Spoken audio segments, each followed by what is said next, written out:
Intensives Freihandelsabkommen verhandeln und wir werden uns hier nicht auseinander.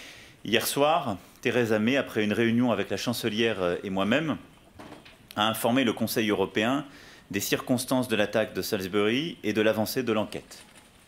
Tous les États membres ont exprimé leur entière solidarité avec leur allié britannique.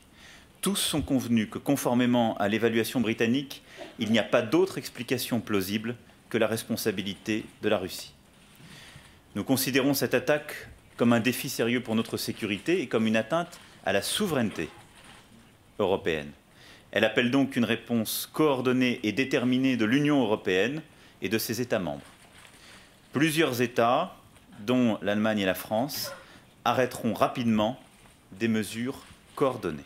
Bedeutung ist, ich kann dem nur zustimmen, wir stimmen dem zu und werden uns auch als Staats- und Regierungschefs nochmal mit denen noch... Die Diskussion über den Nervengasanschlag in Salisbury war eine sehr intensive und von großer Solidarität mit der britischen Premierministerin und dem britischen Volk geprägte Diskussion. Wir haben hier sehr klar gesagt, wir halten das für eine gravierende Herausforderung für unsere gemeinsame Sicherheit und wir stimmen der Einschätzung der britischen Regierung zu, dass es sehr wahrscheinlich ist, dass Russland hier für die Verantwortung trägt und dass es keine andere plausible Erklärung gibt. Sie haben gehört, dass der EU-Botschafter aus Moskau zu Konsultationen zurückgerufen wurde nach Brüssel und Deutschland und Frankreich werden zusammen mit anderen auch weitere Maßnahmen beraten und dann auch entscheiden. Le Premier ministre a quant à lui interrompu son déplacement. Nous avons également, durant ce Conseil, parlé de sujets commerciaux, autre élément sur un autre plan qui, évidemment, touche à la souveraineté de notre Europe.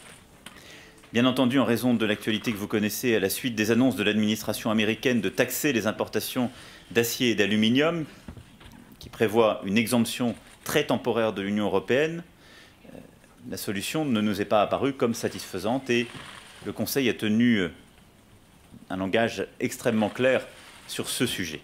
À cet égard, 3 principes doivent nous guider. Le premier, c'est que l'Europe ne cherche pas la guerre commerciale qui n'est bonne pour personne. Et c'est pourquoi nous entretenons le dialogue. Le deuxième, c'est que l'Europe croit à une régulation mondiale, multilatérale du commerce et agira dans le cadre des règles de l'OMC qu'il nous faut moderniser et non pas affaiblir. Le troisième, c'est que l'Europe doit être unie et déterminée. Elle n'est pas la variable d'ajustement du commerce mondial. Elle n'en est non plus pas le maillon faible ou le défenseur naïf. Européen des investissements stratégiques, défendant également des règles de réciprocité. Wir wollen nicht in eine Spirale kommen der Handelsmaßnahmen, bei denen wir zum Schluss glauben, dass alle verlieren. Wir sind an einem fairen, internationalen, multilateralen Handel interessiert und werden uns auch weiter gegen Protektionismus aussprechen.